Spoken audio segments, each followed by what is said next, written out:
नमस्कार दोस्तों, स्वागत है आपके एक नए वीडियो पर। आज का हमारा टॉपिक है शिक्षण सिद्धांत के प्रकार। शिक्षण सिद्धांत के कुछ प्रमुख प्रकार निम्नलिखित हैं।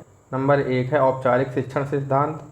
शिक्षण का यह सिद्धांत तत्व विज्ञान एवं ज्ञानवाद की उपसंज्ञाओं पर आधारित है। ऐतिहासिक दृष्टि से यह सिद्धांत सर्वप्रथम प्रयोग किया गया था। इस सिद्धांतों के अंतर्गत निम्न सिद्धांत रखे गए हैं। नंबर 1 है विचारोत्पादक सीखने का सिद्धांत। इस सिद्धांत के प्रतिपादक सुकरात हैं। इस सिद्धांत द्वारा इस बात पर बल दिया जाता है कि सब ज्ञान बालक के अंदर है और शिक्षक का कार्य केवल उसको ऊपर लाना है। इसके लिए शिक्षक को प्रश्न पूछने की विधि अपनानी चाहिए। प्रश्नों द्वारा छात्रों के अंतर्निहित शक्तियों को बाहर लाने का प्रयास किया जाता है। सेकंड नंबर है संप्रेषण सीखने का सिद्धांत। इस सिद्धांत के प्रतिपादक हार्वर्ड महोदय हैं। वे बालक के मस्तिष्क को कोरी पटिया या स्लेट मानते हैं, जिस पर शिक्षक अपने संप्रेषण द्वारा जो चाहे वह अंकित कर सकता है। शिक्षक के पास अधिक ज्ञान व सूचनाएं होती हैं। वह अपने ज्ञान और सूचनाओं को छात्रों को सिखाता है।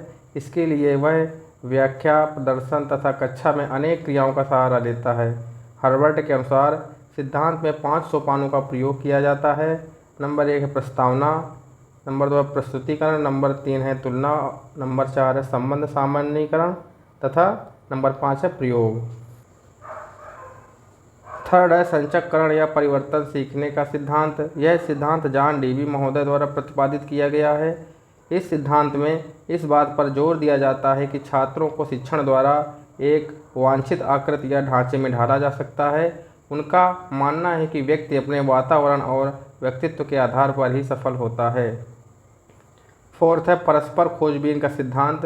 यह सिद्धांत छात्र और शिक्षक के परस्पर खोजबीन पर आधारित है। साथ ही यह समस्या समाधान प्रणाली को महत्व देता है। इस सिद्धांत में दोनों ही सक्रिय रहते हैं। यह सिद्धांत इस बात पर बल देता है कि व्यक्ति में खोजबीन करके नवीन ज्ञान प्राप्त करने की क्षमता होती है। नंबर 2 है वर्णनात्मक शिक्षण सिद्धांत। वर्णनात्मक शिक्षण परीक्षणों से प्राप्त परिणामों और निरीक्षणों द्वारा प्राप्त तत्वों पर आधारित है। इस सिद्धांत का मुख्य उद्देश्य शिक्षण संबंधी चल राशियों के संबंध एवं प्रभावशीलता का पूर्वानुमान करना है। इसमें 4 विशेषताएं पाई जाती हैं: सीखने की उन्मुखता, ज्ञान की संरचना, क्रमशीलता और पुष्टिकरण। नंबर 3 है प्रमाणिक शिक्षण सिद्धांत। मानव एक बौद्धिक प्राणी है। उसका प्रयोग स्थिति पर नियंत्रण रखना कठिन है, अतः इस दृष्टि से प्रमाणिक शिक्षण सिद्धांत को महत्व दिया गया। इस सिद्धांत को निम्न वर्गों में विभाजित किया जाता है। नंबर 1 है ज्ञानात्मक शिक्षण सिद्धांत, नंबर 2 है शिक्षक व्यवहार सिद्धांत, नंबर 3 है मनोवैज्ञानिक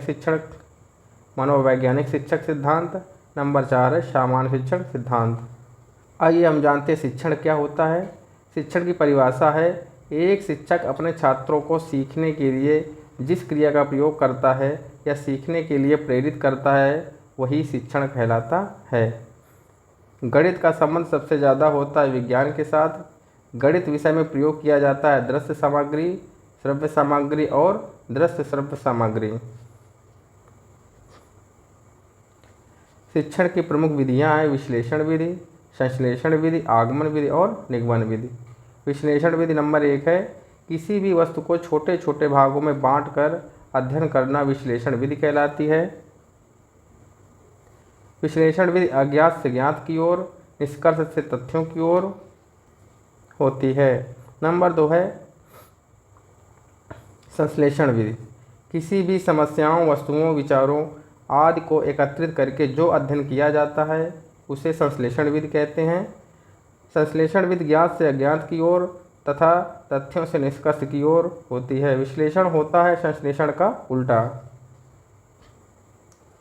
नंबर 3 है आगमन विधि।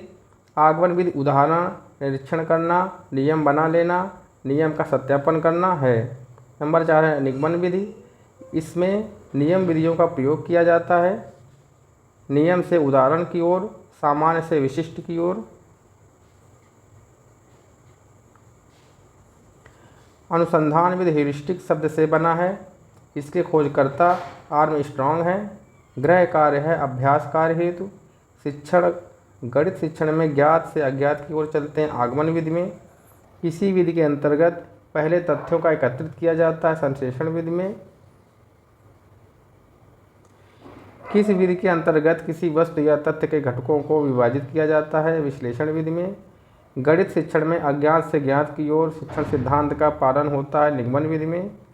उच्च प्राथमिक स्तर पर गणित की कौन कौन सी शाखाएं पाठ्यक्रम में सम्मिलित हैं? अंकगणित, बीजगणित और ज्यामिति सम्मिलित है। गणित शिक्षण में आगमन विधि का शिक्षण सूत्र है विशिष्ट से सामान्य की ओर। गणित शिक्षण में निगमन विधि का शिक्षण सूत्र है सामान्य से विशिष्ट। वृत्त की परिधि का सूत्र ज्ञात करने में प्रयुक्त होने वाली विधि है आगमन विधि। शिक्षण विधियां और उनके जनक। विधियां हैं और जनक हैं। आगमन विधि के जनक है अरस्तु। निगमन विधि के जनक है अरस्तु। प्रश्नोत्तर व सुकराती विधि के जनक है सुकरात। प्रोजेक्ट विधि के जनक है किलपैट्रिक। खेल विधि के जनक है कार्लवाइल्ड कुक। डाल्टन विधि के जनक हैं हेलेन पार्कहर्स्ट। हर्बर्ट विधि पंचपदीय विधि के जनक है हर्बर्ट। किंडरगार्टन विधि के जनक है फ्रोबेल। मॉन्टेसरी विधि के जनक है मरिया मॉन्टेसरी। ह्यूरिस्टिक विधि के जनक है आर्मस्ट्रांग। गैरी विधि के जनक है एडवर्ड। विनेटिका विधि के जनक हैं डॉक्टर कार्लटन वाशगर्न। डेक्राली विधि के जनक हैं डेक्राली। संवाद विधि के जनक हैं प्लेटो। आगमन विधि प्रत्यक्ष से प्रमाण की ओर। नंबर 2 स्थूल से सूक्ष्म की ओर। नंबर 3 विशिष्ट से सामान्य की ओर किया जाता है। निगमन विधि में नंबर 1 नियम से उदाहरण की ओर। नंबर 2 सामान्य से विशिष्ट की ओर। नंबर 3 सूक्ष्म से स्थूल की ओर। नंबर 4 प्रमाण से प्रत्यक्ष की ओर। आगमन विधि के जनक है अरस्तु। निगमन विधि के जनक है अरस्तु। प्रोजेक्ट विधि के जनक है किलपैट्रिक। डाल्टन विधि के जनक है हेलेन पार्कहर्स्ट। किंडरगार्टन विधि के जनक है फ्रोबेल। किंडरगार्टन का शाब्दिक अर्थ है बच्चों का बगीचा। मॉन्टेसरी विधि के जनक है मरिया मॉन्टेसरी। ह्यूरिस्टिक विधि के जनक है आर्मस्ट्रांग। ह्यूरिस्टिक शब्द का अर्थ है खोज करना। ग्रीक भाषा में ह्यूरिस्टिक शब्द का अर्थ है उत्पन्न। बेसिक शिक्षा प्रणाली के जनक है महात्मा गांधी।